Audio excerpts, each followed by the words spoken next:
ball launcher. How fast? So a lot of these little ball launchers have the following. They have a ball that they get compressed with a spring, and then when the spring is released, it shoots the ball out. So we're going to take this ball launcher and we're going to shoot it horizontally off of a table onto the floor. And we want to find two things. Number one, how fast is the ball when it leaves the launcher? Number two, how fast is the ball moving when right before it hits the ground? Okay, so I gave some values here. It's compressed a distance of 3 centimeters with a spring constant of 24 newtons per meter, and the mass of the ball is 17 grams, and then it's 1.2 meters above the ground. This is a work energy problem. I hope that's obvious. So with a work energy problem, we start with work as the change in energy. Now, we need to next pick our system, because our system tells us what kinds of energy we have in the system to deal with the change in energy and what does work on the system. If you just picked the ball as your system, then you have the problem that you'd have to calculate the work done by the spring as it pushes it forward. Not trivial to do. And then you'd have to calculate the work done by gravity along this curved path. Actually, it's easy to do, but technically not trivial either. Okay, so we don't want to have just the ball. If we have the ball and the spring, that's good, because now we can have spring potential energy, but we won't have the work done by the spring, right? If we do that, then we'd have to do the work done by gravity. So that tells us, to make this as simple as possible, our system is going to be the ball plus the spring plus the earth. You cannot have gravitational potential energy for one object. If you want gravitational potential energy, you have to have the two objects that are interacting. So that's an interaction between the ball and the earth, so I'll have to include the earth in that system too. Now, I'm going to assume that the earth is very massive, because it is, and therefore the change in kinetic energy of the earth is zero. Okay, it doesn't move, even though technically it could. So these three things in my system give me the following. Because I have the ball, I have kinetic energy.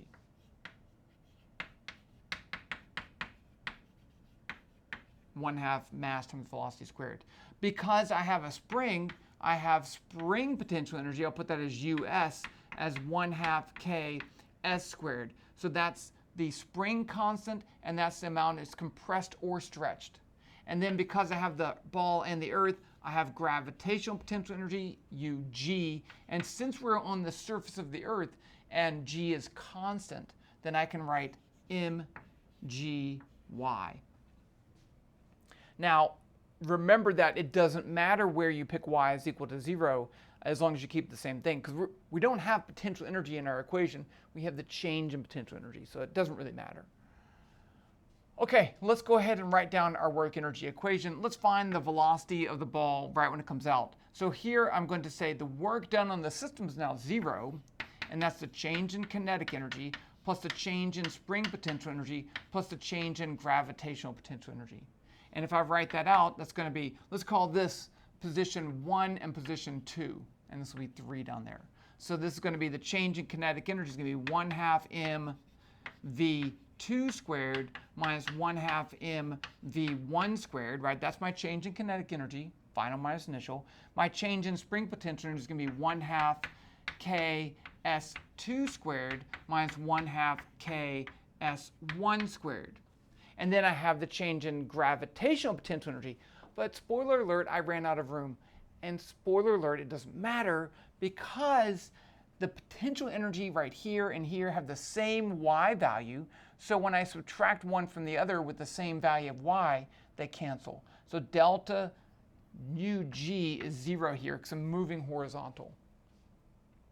Now there's some other things that are 0 in this equation. So let's just think. It starts from rest right here. So at rest means it has a 0 velocity. So this term is 0. It's not moving, so the initial kinetic energy is 0. And right here, it's not compressing the spring at all. It's been launched. So S2, the amount of compression of the spring, is 0. So now I just have two terms. I'm going to add that to both sides. I get ½ mv2 squared is ½ ks1 squared. And what do I want to solve for? I want to find the final velocity. So the 1/2s cancel. I'm going to divide by m. I get v2 squared is k s1 squared over m. I can take the square root. v2 is the square root of k s1 squared over m. Now let's go ahead and put in our values without the units. So I said k was 24 newtons per meter. S is 3 centimeters, but k is in newtons per meter, so I need this in meters. So that's 0.03 meters, right? And then the mass is 17 grams, but I need that in kilograms. So that's 0.017 kilograms. Let's put this in our calculator. Okay. Drop. 24, enter. 0.03 times 0.017 divided by square root. I get 6.5 meters per second.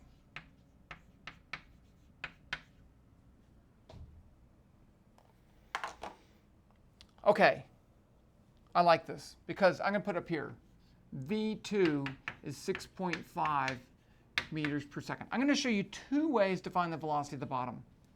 So I'm going to use the same stuff right here. We can delete all this. We've used it already. If I want to use the work energy principle, I have to have 2 points. So what 2 points do I pick? I can pick 2 and 3. Let's do that. So I'm going to say work is a change in kinetic plus change in gravitational plus change in spring potential energy. I'm going from 2 to 3. So this is going to be 0, no work done, 1/2 mv3 squared, we're down here, minus 1/2 mv2 squared, right there, plus mgy3 minus mgy2, and then the change in spring potential energy. But notice that going from here to there, the spring never changed. It's already been launched. So the change in spring potential energy is 0. Well, that's fine. The next thing I need to do is say, well, I have y2 and y3. Where's y measured from? Let's just pick down here, that's 0. If that's the case, y3 is 0. So this is 0. That's the only thing that's 0. And what do I want to solve for? Well, I want to solve for v3. So let's just solve this for v3. I get 1/2 mv3 squared. Add that to both sides, 1/2 mv2 squared, and add that, plus mgy2. Notice that the mass cancels, and then I can multiply by 2. So now I can take the square root. So v3 is the square root of v2 squared plus 2gy2. That's a g. Put in our numbers. We already know v2. It's 6.5. 6.5 squared plus 2 times 9.8 times 1.2. That's my height right there. Let's put it in the calculator. So I have that already in there, so I'm just going to square it. Now, you have to be careful with energy problems because you're squaring and square rooting. And so when you round, that can get a lot out of hand. If you show your work on a test and I see what you're doing, it's not that big of a deal. But if you're doing another course and it's a numerical problem, you do need to be careful about significant figures. Okay, so we have that. I'm going to square it. And now I'm going to add 2 times 9.8 times 1.2. Add that to that and take the square root. And I get 8.11, which is faster than before, right? It doesn't tell me which direction it's moving, although there is a way to figure that out, but I just asked for the speed. So as it moves down here, it's going to be going faster because it's falling.